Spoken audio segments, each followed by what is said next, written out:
¿Os apruebas estas baterías?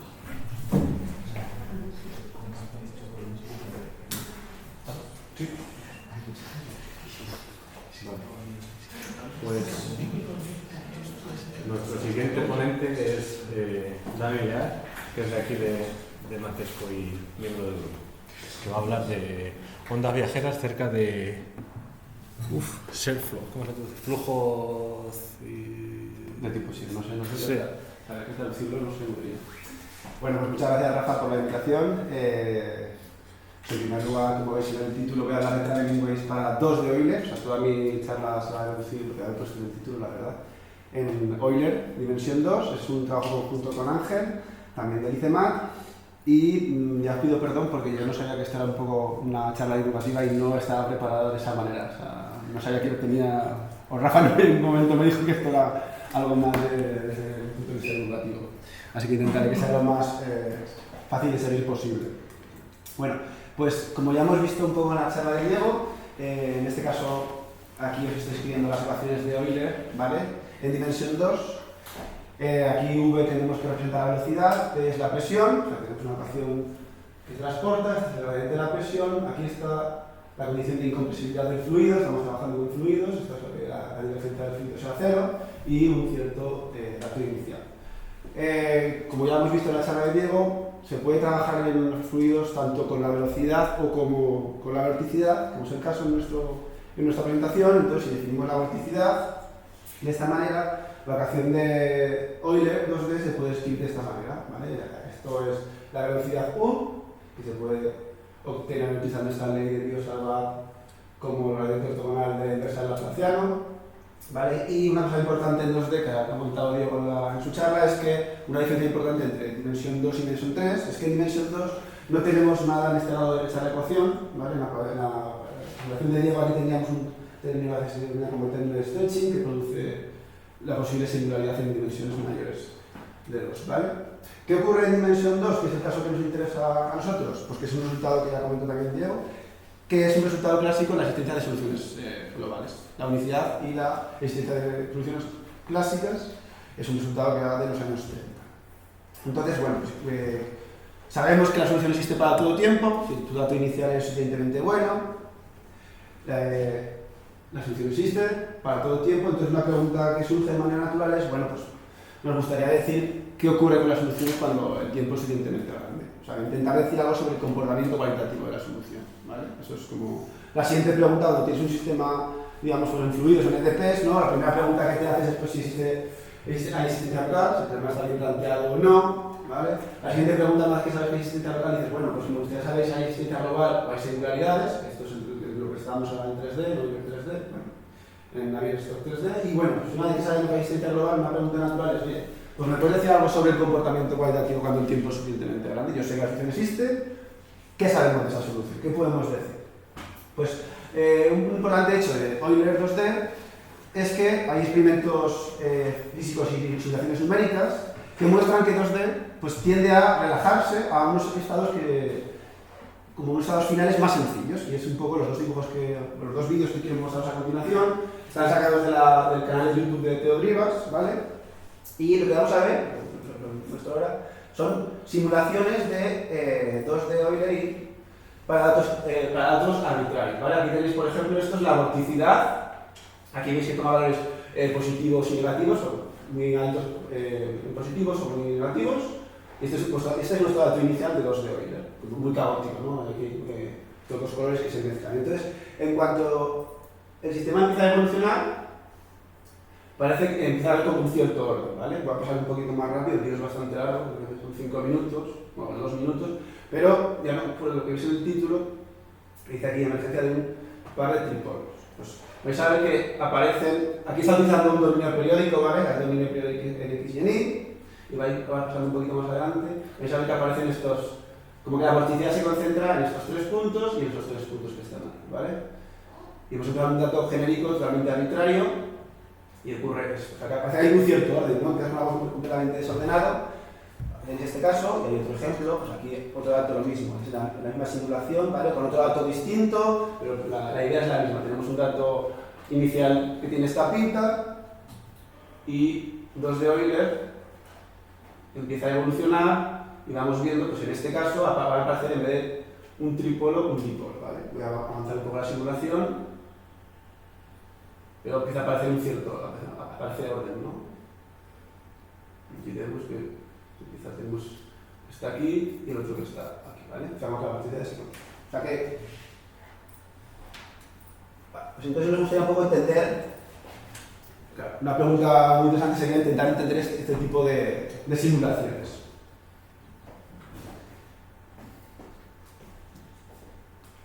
Bueno, también pasa. A ver. Vale. ¿Qué quería remarcar? Por ejemplo, es que en 2 de Euler tiene un tipo conservativo y no tenemos ningún tipo de fuerza externa, no tenemos ninguna disipación ni nada que haga que el sistema se relaje. O sea, tenemos una conservación de energía, pero en estas simulaciones vemos que todo parece que tiende hacia un cierto orden, hay un tipo de orden, o nos gustaría entender por qué este tipo de cosas aparece. Vale, pues ¿cuáles son estos posibles estados finales de 2 de Euler? Pues dentro de esta cantidad o configuraciones posibles, podrían ser soluciones estacionarias, podrían ser también soluciones periódicas, o sea, el 2 de Euler podría tender a una solución periódica o cuasi periódica, o quizás tiende a algo que sea un estado caótico, que no sabemos cuál sería. Y entonces, intentar encontrar una prueba rigurosa de esta, digamos, pregunta muy general, ¿vale? De intentar entender el comportamiento para tiempos largos de un dato arbitrario genérico, está actualmente como fuera del alcance de las técnicas empíricas. Y a nosotros nos gustaría intentar pues, hacer algo más sencillo. Pues, ¿qué queríamos hacer? Pues ponernos en una, como digo aquí, un approach más realista, ¿no? Que es, pues bueno, vamos a empezar de algo que conocemos mejor la dinámica e intentar perturbarla un poco e intentar estudiar cuál es la dinámica acerca de ella, ¿vale? Pues, ¿cuáles son las soluciones que nosotros conocemos el comportamiento para todo tiempo y conocemos cuál es el comportamiento para tiempo infinito? Pues las soluciones estacionarias, las soluciones que son independientes del tiempo, son electrostáticas, en esas sabemos que comienzan así y se quedan así para siempre. Entonces a nosotros nos gustaría intentar estudiar cierta dinámica, no trivial, cerca de estos estados estacionarios, ¿vale? Esa es un poco la pregunta, un poquito más sencilla, ¿no? Bastante más sencilla. Vale, pues para comenzar, vamos a hablar un poco de qué conocemos sobre soluciones estacionarias para 2 de Euler. Pues 2 de Euler, no sé si tengo aquí un negro, bueno, sí, tengo 2 de Euler. Aquí esto está escrito. Y hemos dicho que esto es, en términos de la verticidad, hemos dicho que era esto de aquí. Pues si me quito la velocidad, yo tengo que resolver esta ecuación donde U, aquí lo estoy escribiendo como el gradiente de la función de corriente, que también es algo usual, ¿vale? Es el gradiente de la función de corriente, aquí está todo escrito en términos de la función de corriente. Esto es, escribiéndolo con esta formulación, como es 2 de Euler, una solución estacionaria para 2 de Euler. Entonces, es fácil ver que si tú tienes una solución para este problema, o sea, si tú resuelves este problema para una cierta f, esto te da una solución estacionaria de 2 de Euler. ¿Por qué? Pues bueno, pues mira, simplemente, si yo tomo el gradiente del laplaciano, esto me aparecerá como una f' de psi multiplicado por el gradiente de psi. Y entonces este gradiente ortogonal con el gradiente que te aparece aquí, te da una solución estacionaria, ¿vale? Entonces, cualquier solución de este problema para una cierta f te da, o sea, tú puedes recuperar una solución estacionaria de 2 de Euler. Y hay un resultado clásico de Arnold, ya de los años 60, que es bastante general, que te dice, mira, pues si tienes una solución de este tipo, pues tenemos este tipo de estabilidad. Mira, pues si la función f para que tu estado estacionario cumple una de estas dos condiciones, o sea, es positiva, o es no muy negativa, no muy negativa porque esto es que está entre 0 y el primer autovalor del laplaciano, entonces tú puedes probar que tu solución estacionaria es estable en L2. ¿Qué quiere decir que sea estable en L2? Porque si tú empiezas a distancia epsilon midiéndolo en L2, pues la solución permanece a distancia epsilon para todo el tiempo, midiéndolo en L2. Si la función esta f es constante, pues bueno, tienes más, es un resultado un poquito más fuerte y esa estabilidad es en el infinito, ¿vale? Es un resultado muy general, ¿vale?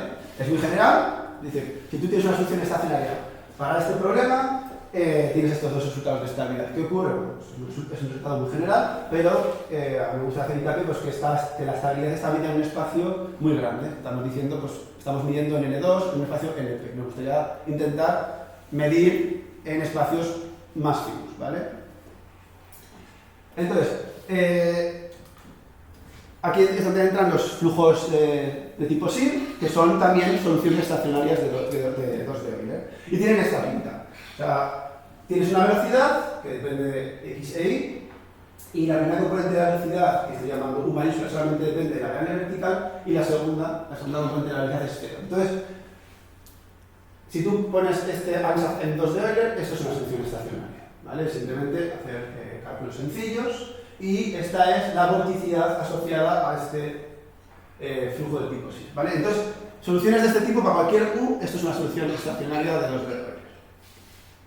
Algunos ejemplos importantes, pues mira, tenemos ejemplos con nombre. Tenemos el Couette flow, que es simplemente cuando u es ya simplemente la identidad, es simplemente y. Tenemos también el flujo de Poisson, esta es cuadrática, esta aquí está lineal, esta es cuadrática, es una parábola. Otros que tengan nombre es el flujo de Kolmogorov, que es el seno de i. Y también, si queréis, por ejemplo, si en vez de trabajar en un dominio, digamos, de tipo banda, trabajamos pues, con una simetría radial, que es un poco parecido a las soluciones axisimétricas, pero simplemente en 2D, pues también tenemos cualquier solución radial de Euler es estacionaria, y en particular tenemos, por ejemplo, las equivalentes del flujo de Taylor-Couette, que tiene esta pinta. Esta radial, aquí hay que representar radial y angular, y esta de aquí también es una solución estacionaria para cualquier parámetro A y B de 2D Euler. Entonces, nuestro objetivo es intentar estudiar la dinámica cerca de estas soluciones que son estacionarias. Debido al resultado de Arnold, pues tenemos, por ejemplo, que el Couette y el Taylor-Couette son estables en el infinito, y que el Kolmogorov y el flujo de Poisson son estables en el E. O sea que si tú comienzas cerca, medido en estos espacios, sabes que permaneces cerca para todo el tiempo. Vale. Entonces, ¿qué queremos estudiar? Pues queremos un poco estudiar la estabilidad o inestabilidad de estos flujos de tipo SIR o radiales, ¿vale? Y entonces la idea es, bueno, yo tengo mi sistema de Euler en dimensión 2 y digo, mira, pues mi velocidad va a ser mi solución estacionaria, que es mi SIR flow, el que sea, ¿vale? Más una perturbación. O sea, V va a representar la velocidad total y U es una perturbación que va a ser pequeña en algún espacio. Y entonces yo introduzco este ansatz y obtengo este sistema. Aquí lo estoy escribiendo lo mismo, en 2 de Euler para la velocidad, y aquí lo escribo para la vorticidad, ¿vale?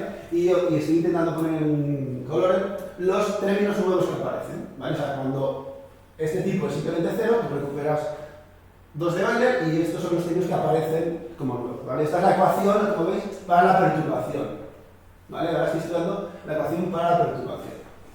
Y aquí tenéis para la velocidad o para la vorticidad. Entonces la pregunta es esta, yo quiero en un cierto espacio X asumir que mi dato inicial de perturbación es evidentemente pequeña, y quiero entender, os voy a decir algo sobre el comportamiento para tiempos largos de esta perturbación, ¿vale? Pues sobre esto, pues por ejemplo, ya hace más de 100 años había predicciones. O sea, los físicos, por ejemplo, Orr predijo lo que ahora definiré, esto de implicit damping, que explicaré en un momento, por ejemplo, para el flujo de Couette.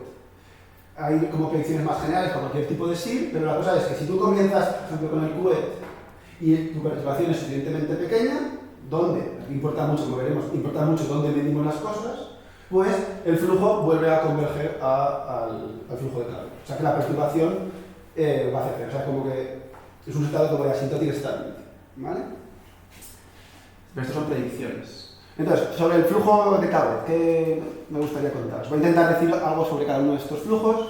Pues para el flujo de Couette vamos a trabajar en este dominio, ¿vale? O sea, vamos a suponer que estamos trabajando en el toro en la variable horizontal y en R, pero vamos, también se puede trabajar en el toro es por simplicidad, para hacerlo periódico, y en R, pero también se podría hacer el mismo resultado en un intervalo menos 1, 1, ¿no? O sea, eso no es, o sea, se puede hacer en t por menos 1, en un canal, vamos. Entonces, este es el sistema. Si queréis, la velocidad total es el flujo de Couette para la perturbación. Si lo vemos en función de la vorticidad, pues esta es la vorticidad total, esta es la vorticidad asociada al flujo de Couette y esta es la vorticidad asociada a la perturbación. Una cosa importante para el flujo de Couette, que vamos a ver importante en la prueba, es que la vorticidad del flujo de Couette es una constante. Vale. Y este es el sistema. Este es el sistema para la perturbación, ¿vale? Esto es la vorticidad, este es el nuevo tipo que nos aparece y podéis recuperar la velocidad en función de la vorticidad de esta manera. En este dominio en el que estamos trabajando, pues en la inversa de la Laplaciano no viene nada por esta expresión que está aquí, ¿vale? Eso es simplemente la función de Green en este dominio. Entonces este es el sistema que nos gustaría estudiar. Aquí solamente remarco que está la ecuación para un flujo general. En el caso del flujo de Couette, pues este tipo desaparece, ¿no? Aquí tendríamos dos derivadas de y es cero y este simplemente se convierte en esto, ¿vale? Es algo más sencillo porque para Couette pues este tipo no aparece. Por ejemplo, para el flujo de Poisson, pues este tipo nos aparecerá y introduce nuevas dificultades. Pero ahora de momento estamos con Couette, pues ese es nuestro sistema. Entonces, voy a intentar contar un poco como el estado de arte que se tiene para este tipo de flujo o qué resultados nos interesan o se conocen, de manera cronológica. Entonces voy a empezar, por ejemplo, en 2011, que hay un resultado de estos dos autores, Lin and Zen, aquí os he mencionado el artículo, donde prueban dos resultados. En esta presentación va a aparecer el número 3 medios. En la primera, aquí va a ser todo el rato, no se ve mucho, pero es, lo siento, 3 medios, ¿vale? Que va a aparecer durante toda la presentación. Entonces lo que tenemos es lo siguiente, mira, pues si nuestra perturbación está a la izquierda de 3 medios, ¿vale? Y luego si está a la derecha, o sea, si tienes más regularidad o menos de este H3 medios. H3 medio con respecto a... Vorticidad, la vorticidad, va a ser. Yo voy a hablar otro rato de vorticidad. Entonces, Lin and Zen prueban lo siguiente, prueban que o encuentran, pueden probar que existen estados estacionarios todos los cerca que tú quieras del Couette, en menos de H3 medios. O sea que tú dices, a distancia epsilon, yo encuentro los dos estados estacionarios. Y con no trivial, bueno, smooth es que está infinito, y con no trivial es que no sea un shear flow. Porque claro, como todos estos flujos de shear son soluciones estacionarias, lo que quieren es encontrar algo que no tenga una dependencia solamente, o sea, que haya dependencia en X en la U. Eso es no trivial. Me aparecerá también lo de no trivial, quiere decir eso, que no son shear flow, ¿vale? Pues entonces, lo que ven es que si estás a la izquierda en 3 medios, pueden encontrar estados estacionarios, todo lo cerca que tú quieras. Y si estás a la derecha, ven que no hay traveling waves. Prueban que a la derecha de H3 medios, no existen traveling waves cerca del flujo de Couette, ¿vale? O sea, todos los estados estacionarios a la derecha tienen que ser triviales, tienen que ser shear flows. Pero la relación station states y traveling waves... No, es como que hay más dinámica. No hay relación. Es simplemente a la izquierda ellos pueden encontrar estados estacionarios, a la derecha aseguran que no hay traveling waves.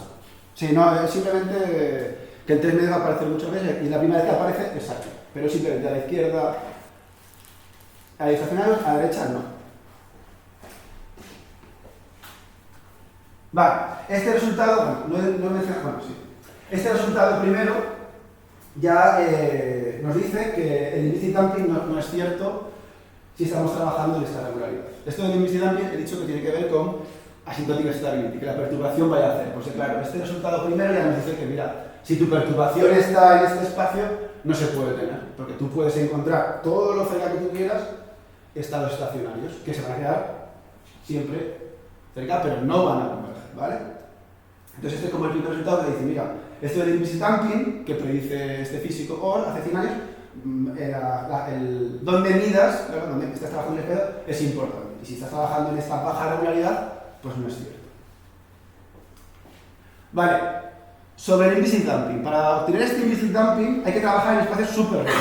O sea, ahora estábamos trabajando en espacios sobre el HS, pero para obtener el implicit damping hay que trabajar en espacios de Debré, que son espacios que están entre el conjunto de las funciones analíticas y C infinito. Es algo que no es más que C infinito, pero menos que analítico, ¿vale?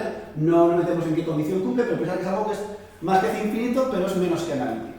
Y entonces hay una serie de resultados que comenzó el primero encabezado por Jacob Bedrosian más Murray en 2013, donde fueron los primeros que probaron este implicit damping de manera rigurosa, o sea, este asymptotic stability, para pequeñas perturbaciones del flujo de Couette en este espacio de Debré. Se llama GS y además hay un cierto S que aparece ahí, ¿vale? Lo que nos importa es que si la perturbación es Debré, ahí tienen esta asymptotic stability, o sea, la perturbación al final tiene que converger hacia. Además, esta regularidad es necesaria, no es que sea, o sea, si preguntaría, ¿podemos bajar la regularidad para obtener este tipo de resultados? No. Hay resultados ya en esta dirección, por ejemplo, Denham más Moody en 2018, y también hay otro resultado de Denham Zillinger, que dicen, si tú trabajas en una especie de Debré un poquito menos regular que este, ¿vale? Obtienen inestabilidad, o sea, ven que la norma se infla. en algún momento. O sea, no pueden que la norma todo el rato está decreciendo. ¿Vale? Este resultado estaba hecho en el todo por R, y después el siguiente paso que hicieron que estaban interesados es hacer este tipo de implicit dumping en un canal, ¿vale? O sea, trabajar en periódicas en X y en un intervalo finito en Y. Y esto fue probado independientemente por Ionesco GIA más muy avanzado. Y hay muchos otros resultados sobre esto del implicit dumping. Nosotros no nos vamos a meter en eso, es simplemente que quería resumir en este gráfico un poco los resultados que acabo de enunciar. O sea, si estamos en bajas regularidades en HS, y estás a la izquierda de 3 medios, ahí están los estacionarios con velocidad que tú quieras. Si estás a la derecha, no hay traveling waves. Con superregularidades de tipo Liebre, pues a la derecha del Liebre 1 medio hay implicit dumping, o sea, la perturbación tiene que converger a cero, y a la izquierda prueban que la norma en algún momento crece. O sea, en algún momento puede crecer la norma. Entonces, ¿qué es lo que vamos? Pero, es con lo de steady state y no traveling waves. O sea, por debajo hay traveling waves. ¿Qué vamos a hacer nosotros? Probar que hay traveling waves aquí. Que hay muchas dinámicas. Que hay que haber más dinámicas. ¿Y por arriba no hay steady state?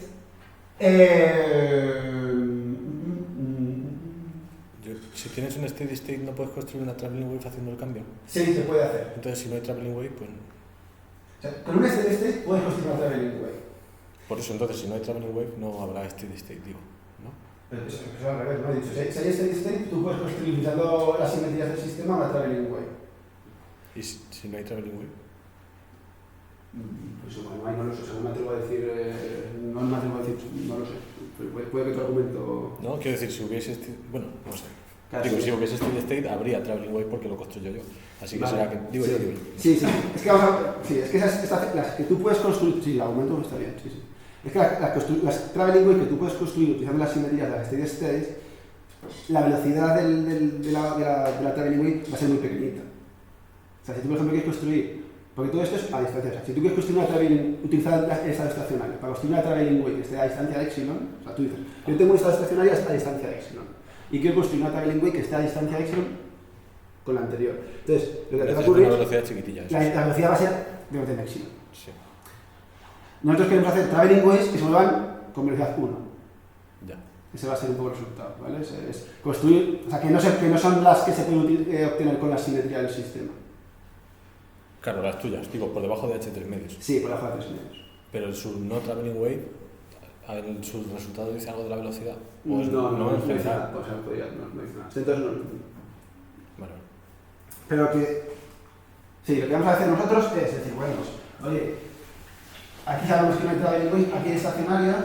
Lo que queremos probar es que en esta baja regularidad la dinámica es mucho más rica. Que puedes probar también traveling wave. Que tú puedes encontrar traveling wave a distancia de epsilon del flujo de Taylor. Ese es el... Vamos, ¿qué vamos a hacer? Entonces, este es un poco el enunciado del teorema. Que lo que digo es, bueno, si estás en HS con S menor que 3 medios y epsilon es la distancia, el tamaño de la distancia al flujo de Taylor, pues puedes encontrar una solución de 2 de Euler que va a ser no trivial y smooth. Por no trivial quiero decir que no es un flujo de Scheer, que cumple pues que la traveling dista de la vorticidad del cohet menos que epsilon. O sea, esto es la perturbación y esto es la full vorticity. ¿Vale? Y estas soluciones que tenemos pues son traveling waves, o sea, tienen esta pinta, la vorticidad se puede escribir de esta manera, ¿vale? Es periódica, o sea, se mueve con velocidad lambda. Lo de no trivial quiere decir pues, o sea, que hay dependencia en X no trivial, o sea, que no estás ejecutando un shift flow. Y además estas traveling waves son C infinitos, son smooth, ¿vale? O sea, son C infinito, lo que pasa es que tú solamente puedes asegurar que están a distancia epsilon del flujo de Taubert en HS con S menor que 3 medios, pero son C infinitos, son todas buenas cantidades. Y además, esta velocidad de la traveling wave, esa es un poco la pregunta que has hecho tú con las steady states, puedes construir, sí, las puedes hacer que se muevan con velocidad N. ¿Haciendo cómo? Pues nosotros tenemos flexibilidad para fijar dónde está soportado la de la vorticidad. Donde nosotros lo queremos localizar, ahora veremos un dibujo, pues con esa es con la velocidad que se mueve la traveling. Y nosotros tenemos toda la flexibilidad que queramos. ¿Cómo lo hacemos? O sea, ¿cuál es el espíritu de la prueba? O la filosofía, pues tanto para el flujo de Cabet, del Taylor-Couette o del Poisson, que es lo que me gustaría hablar hoy, la filosofía, el punto de partida es el mismo. Son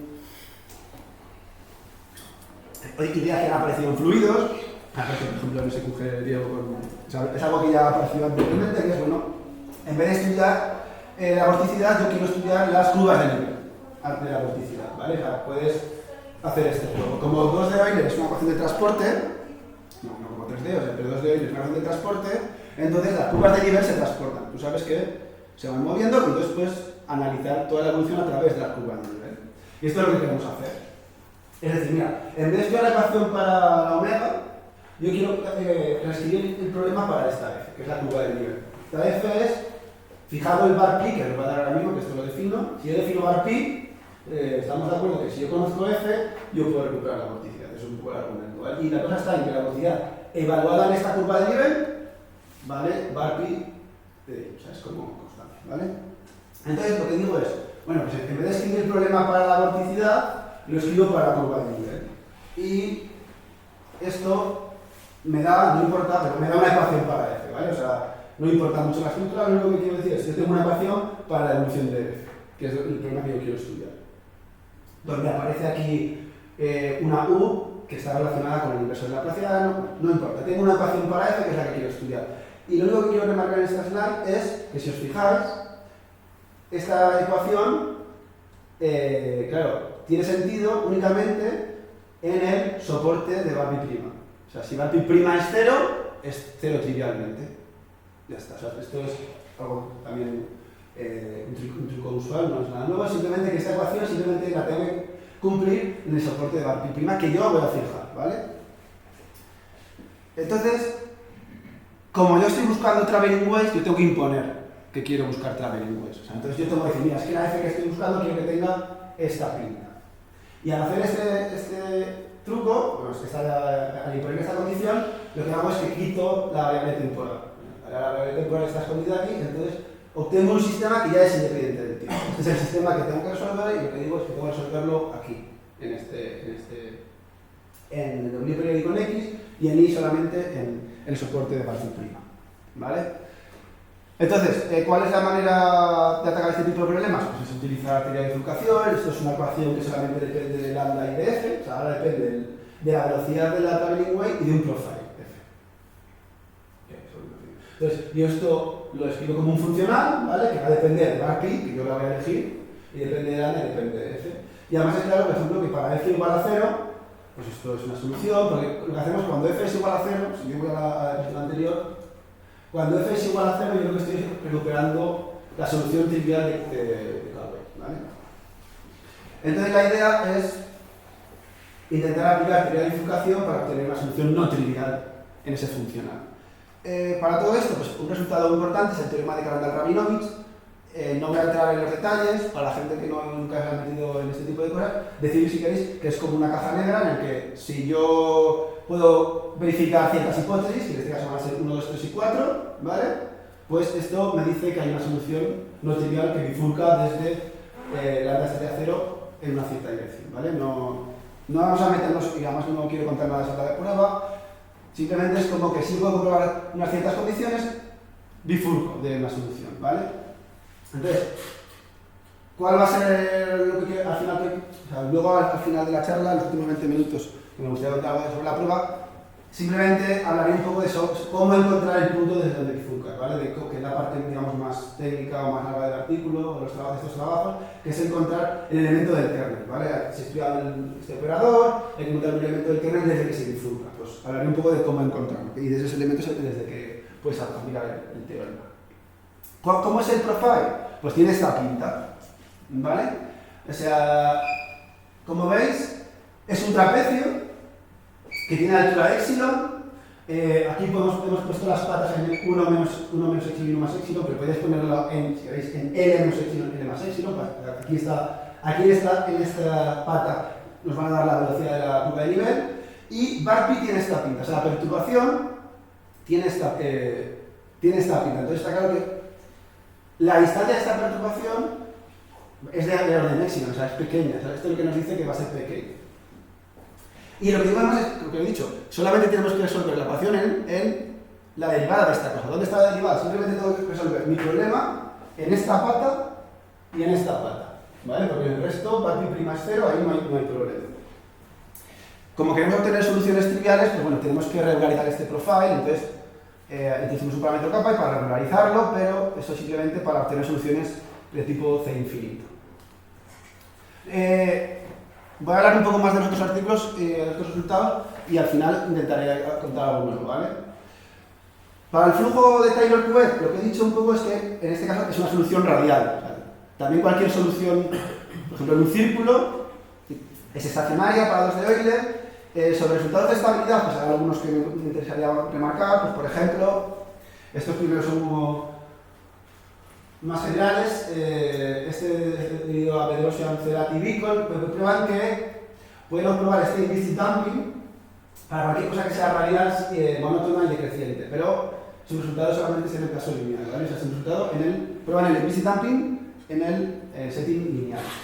Hay resultados más recientes, por ejemplo de Galois en espera, que sí que prueban que la gaussiana, o esta cosa que decrece de manera algebraica, es estable para los de Euler, y también hay resultados como específicos del Taylor-Couette, de Zillinger y Zelatin-Zillinger, que prueban lo mismo. Prueban como este resultado, pues anterior, ¿no?, de implicit damping para el problema lineal en el caso de Taylor-Couette, y ahora también hay resultados pues, con disipación, que no me veo. Solamente quiero anunciar que nosotros en este setting podemos obtener el mismo tipo de resultado, ¿vale? O sea que si estamos trabajando en este caso en un anillo, ¿vale? O sea, si fijo por ejemplo dos radios, R1 y R2, y considero la corona o el anillo con radio interior R1 y radio exterior R2, no sé si se ve algo. Ya tengo algo de este tipo, donde esto es R1 y esto es R2. Entonces, coordenadas polares, ¿no?, más adaptadas a este tipo de dominios, la velocidad se escribe como la velocidad radial y angular. Este tipo de flujos, que es como el análogo a los shear flows en estos dominios circulares, también son soluciones radiales, son soluciones estacionarias, perdón, y podemos tener el mismo tipo de resultados, ¿vale? O sea, podemos tener soluciones periódicas en tiempo, en este caso son rotantes, en este tipo de dominios de tipo anillo, todo lo que nos queramos del flujo de Taylor-Couette, ¿vale? Utilizando un poco la misma filosofía, la misma estrategia. Aquí simplemente es la última slide sobre Taylor-Couette, pues lo que digo es, todo lo tenemos que escribir en variables polares, esto es la velocidad total, pues esto es el Taylor-Couette, más una perturbación, aquí pasa lo mismo con la vorticidad, y también juega un papel importante que la vorticidad del Taylor-Couette es una constante, ayuda bastante. Esta es la ecuación para perturbación. ¿Qué pasa? Pues que ahora, pues que el resultado, aparte de que nuevos ingredientes, es mucho más técnico. Por ejemplo, pues porque la función de corriente satisface este problema, estamos en un dominio de tipo anillo, no tenemos una función explícita de cómo recuperar, pues todo tiene que ser todo es más implícito al hacer todos los argumentos, ¿vale? No tenemos una expresión como antes de una expresión integral tan sencilla aquí. No tenemos una función de Green para este tipo de dominio que nos haga la vida más sencilla. Y la manera del profile by P que necesitamos, pues claro, tenemos que adaptar al dominio y va a ser un poco, la idea es la misma, vamos a poner como un trapecio donde las patas van a estar localizadas aquí en estas dos regiones, o sea, la vorticidad lo que queremos es que sea como 0 en la parte interior y en la parte exterior, que va a ser constantemente de epsilon en la parte de dentro, y aquí va a ser epsilon, va a ser regular. Aquí donde están localizadas las patas del trapecio, y al final lo que importa es que la dinámica únicamente ocurre en las patas, o sea, únicamente ocurre toda la dinámica del problema está aquí, ¿vale? El resto es estacionario. Y no voy a decir más sobre Taylor-Couette, solamente que el mismo tipo de ataque sirve para obtener este tipo de soluciones a distancia menor de h3 medios, o sea, en h menor que 3 medios. Sobre el flujo de Kolmogorov, pues el flujo de Kolmogorov es este de aquí, que es simplemente cuando el shear flow es el seno. Y en este, simplemente no tenemos un resultado para este flujo, simplemente quería remarcar un par de resultados interesantes de Coty, Cerati, Elvin y Wittmayer, de este artículo, donde ellos prueban en este dominio, o sea, si trabajan este toro rectangular, porque la periodicidad en X es 2pi delta y en Y es 2pi, pues importa mucho, ¿no? Importa también el flujo, importa también mucho la geometría. Entonces, con esta geometría y con este flujo, pues tienen estos resultados que aparecen a veces como resultados de tipo flexibilidad o rigidez, pues flexibilidad, que pueden probar que existen estados estacionarios, ¿vale? Aquí quiero poner estados estacionarios, todo lo cerca que tú quieras, y son analíticos, y lo miden también en la distancia analítica. O sea que para el flujo de Kolmogorov, para cualquier epsilon encuentra nuestro estacionario que es analítico y lo miden la distancia también en CO2. O sea, esto es completamente distinto del cohete. En el cohete teníamos H3 medios de Bremner completamente distinto. Aquí no, aquí es, me da igual, en este dominio, siempre puedes encontrar esa estacionario. Y también hay otro resultado de rigidez, que es, mira, pues, si lo mides, si el delta no es natural, o sea, por eso no importa la geometría, y lo mides en H3, en la vorticidad, no hay traveling waves. O sea que también importa tanto el espacio como también tiene que jugar un papel importante, parece ser la geometría, ¿no? Como se ve en este ejemplo. Y ya por último me gustaría hablar del flujo de Poiseuille y me gustaría preguntar algo un poco sobre la demostración. Pues lo primero es que en el mismo paper de Cotti, Celati, Elgin y Mayer también tienen un resultado de rigidez para el flujo de Poiseuille, ¿vale? En este caso ellos están trabajando en este dominio, que es donde hemos trabajado nosotros también, o sea, trabajamos en periódicas en X y un dominio finito en Y, y tienen este resultado, de que no hay traveling waves no triviales en H5. ¿Vale? Ahí es en H5. Hay otro resultado muy reciente sobre el flujo de Poiseuille que me gustaría remarcar, que es este debido a Wei Xian Chu, que aparece en este artículo, que está publicado en Osaka en 2024, donde prueban, entre otras cosas, ¿vale? O sea, prueban muchas más cosas, pero entre ellas prueban este resultado, que si tienes una traveling wave y tienes este tipo de cotas a la distancia porque ahora, como la parábola es I cuadrado, la vorticidad del flujo de Poiseuille es menos 2i, la derivada de la vorticidad es menos que aparece aquí, o sea que la distancia a la traveling wave medida aquí en este infinito es menor que 2, tiene que ser trivial. Porque que sea un sí quiere decir que sea trivial, ¿vale?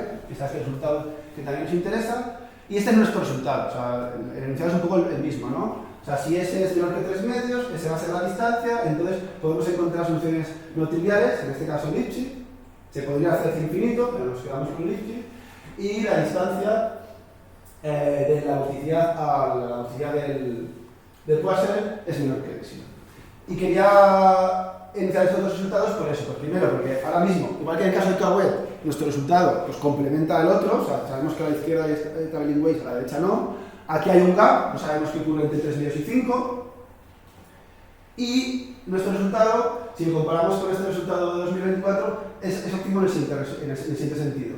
De que nuestra construcción, esta cota, en norma del infinito, nos da justamente 2. O sea, si fuera menor que 2, es que es flow, es que es trivial, para nuestro caso no es trivial. ¿Vale? Entonces, quiero contar un poco cosas en estos 15 minutos o 10 minutos sobre la prueba.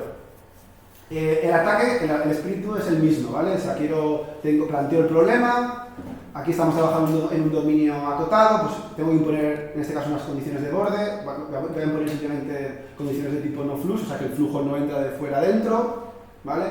Estas condiciones para la fusión de corriente lo que me dan es, pues eso, que la velocidad en la tapa de arriba y en la tapa de abajo son 0, o sea, que no entra fluido, y también lo que me da es que yo fijo la circulación, como la circulación en este dominio es una constante, pues yo lo que hago es que fijo que voy a buscar soluciones que tienen una circulación que es justamente la circulación que tiene Poiseuille, ¿vale? Es para fijar el sentido. Y una cosa, por ejemplo, que ocurre para Poiseuille, que no ocurría antes, es que para el caso de Couet o el Taylor-Couet, la perturbación cumple una ecuación de transporte. Aquí no, aquí tenemos que trabajar con la full vorticity. Antes trabajábamos con la perturbación, ahora es más sencillo trabajar con la ecuación de la vorticidad total, que es la que cumple la ecuación de transporte. ¿Por qué? Porque nosotros nuestro paso inicial es escribir todo en función de las curvas de nivel, ¿vale? Pues esto es exactamente lo mismo, queremos escribirlo en función de las curvas de nivel, donde ahora pues esta bar pi va a ser la vorticidad del Poiseuille más algo que sea pequeño. Y lo que digo aquí simplemente es que, claro, en el caso trivial de f bar pi tilde 0, 0, estamos recuperando Poiseuille. Porque lo que nos gustaría es considerar una bar pi tilde pequeña y obtener una f para este problema. Hacemos el mismo tipo de ataque, vamos a suponer que queremos obtener traveling wave, pues tenemos que imponer este alza para las curvas de nivel y llegaremos a un funcional que tenemos que resolver y es un poco lo que ente por el soporte de bar pi prima. Entonces la idea es aplicar el teorema de Kandel-Rabinovich y para ello una parte importante es estudiar el operador lineal. Este es el operador lineal asociado a este problema, que lo voy a llamar L, que depende del autovalor lambda. Y una parte importante es, como digo, es estudiarlo, entenderlo. En particular lo que quiero comentar solamente es cómo intentar encontrar un elemento del kernel. Porque de ese elemento en el kernel es desde el que tú vas a bifurcar. Entonces, ¿cómo hacemos para encontrar un elemento en el kernel? ¿Y por qué este ataque es completamente distinto a los otros flujos que hemos comentado antes? Pues, por ejemplo, una diferencia importante que cabe destacar es, mira, tanto para el flujo de Kawhi como para el flujo de Taylor-Couette, el soporte que nosotros necesitamos considerar es de orden éxito. Entonces nosotros necesitamos resolver el problema en dos regiones, que eran las patas de los trapecios, que son de tamaño éxito.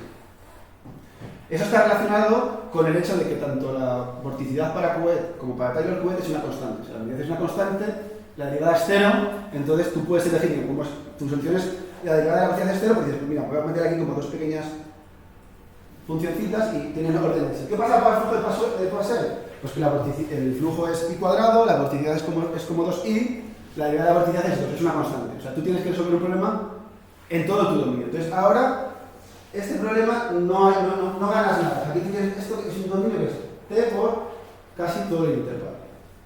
Es una diferencia completa, una diferencia importante. Entonces, ¿cuál es el profile que nosotros necesitamos considerar ahora? Pues va a ser de este tipo.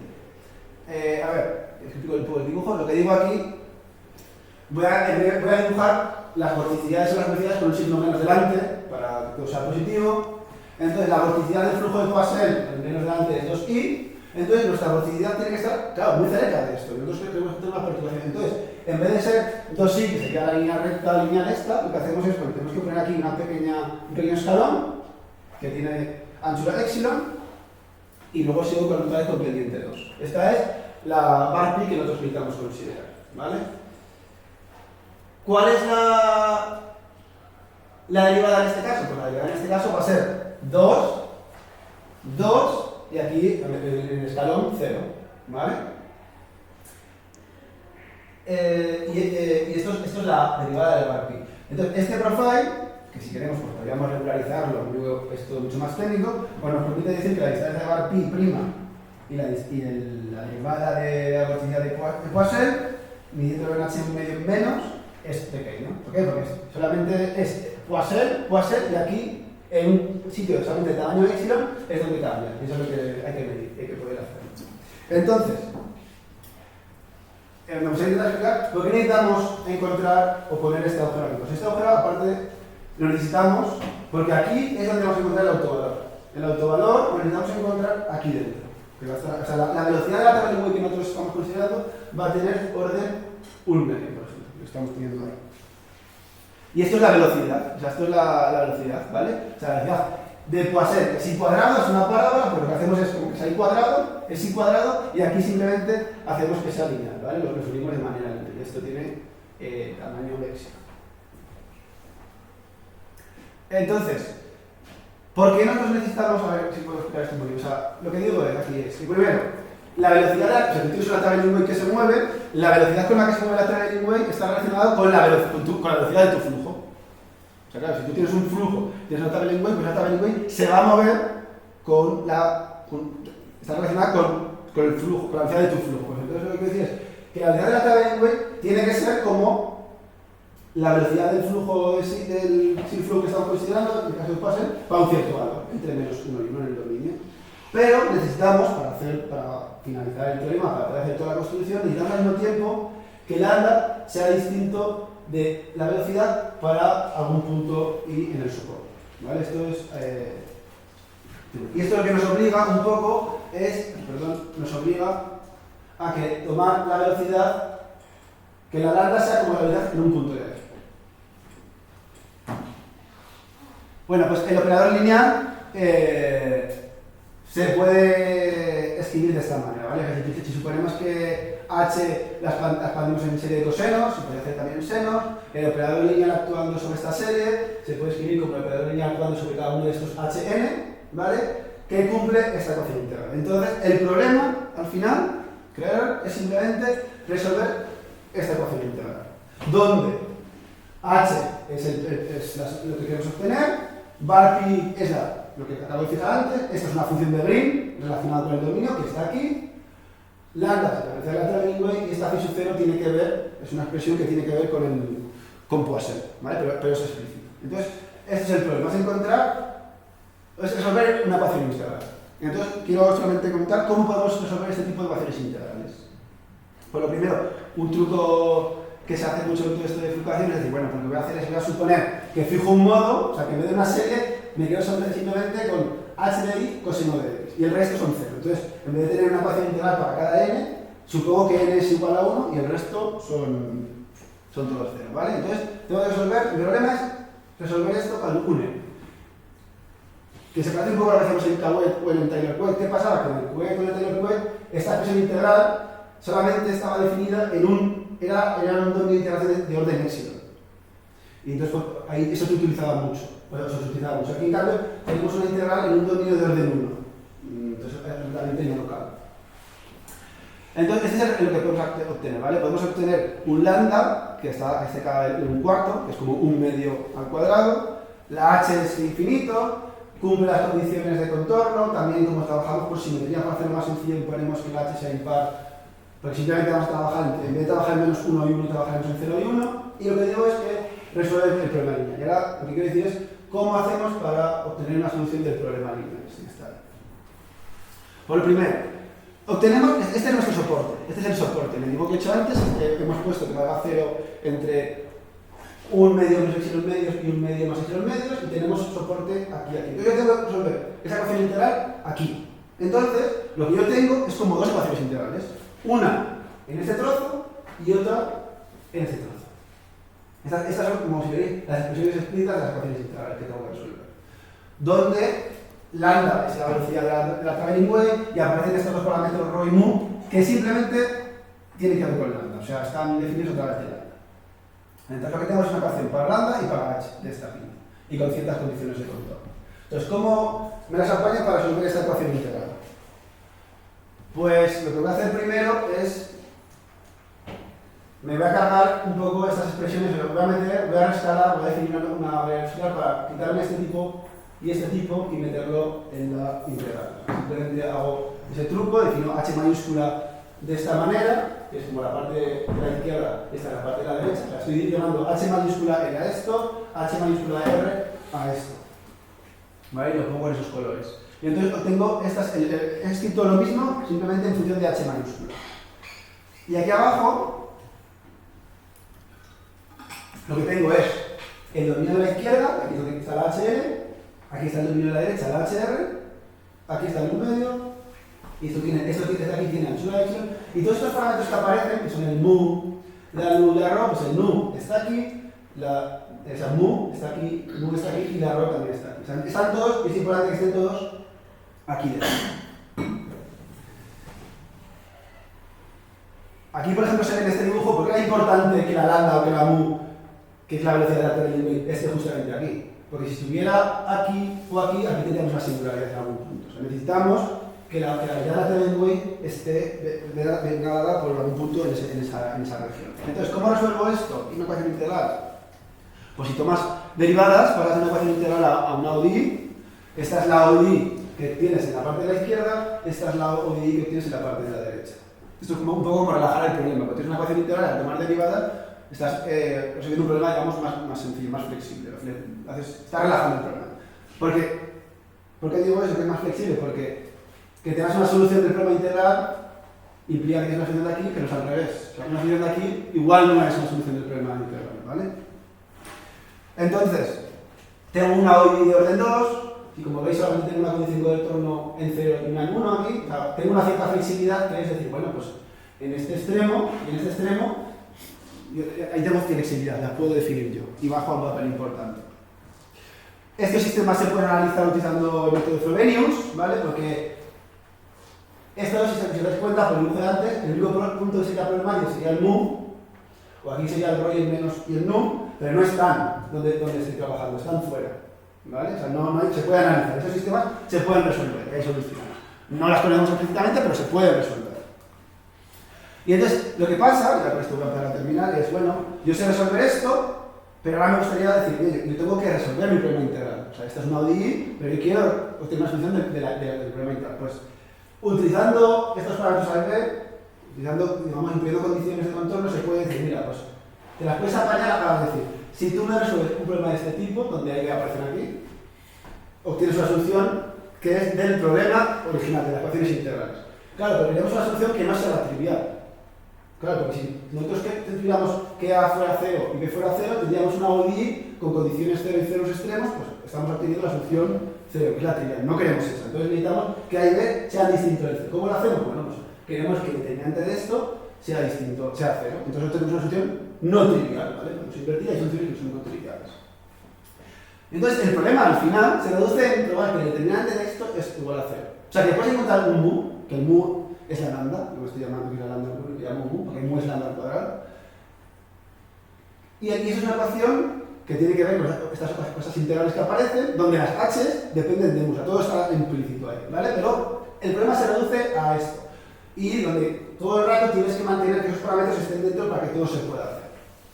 Entonces, ¿cuál es la última idea? Decir, bueno, voy a suponer, como esto lo que vamos a hacer para cualquier éxito, que el éxito es la distancia al flujo, que esto es cierto cuando éxito tiende a 0. O sea, como nosotros queremos hacer esto para todo éxito, pues voy a suponer que h éxito y mu sub éxito es la solución que tendríamos para cada éxito.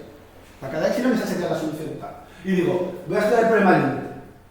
El problema límite ya no tiene sentido. O sea, no es que no haya agujeros, o sea, no está resolviendo nada relacionado con ello. Simplemente, si esto fuera cierto para todo éxito, ¿qué ocurriría con el problema límite?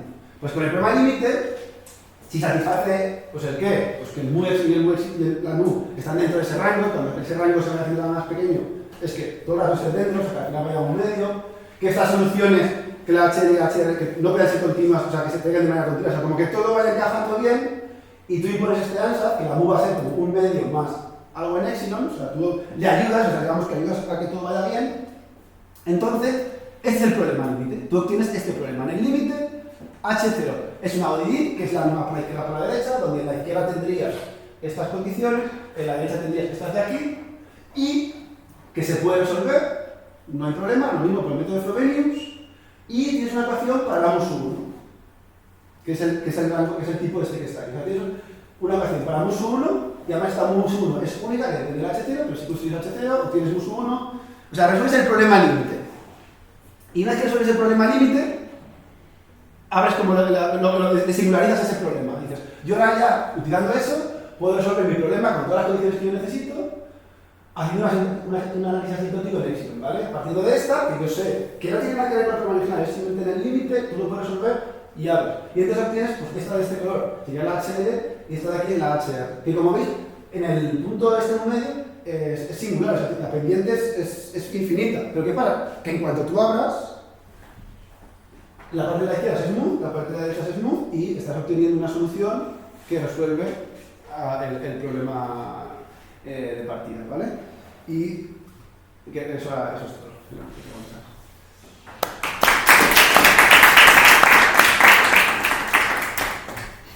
¿Preguntas?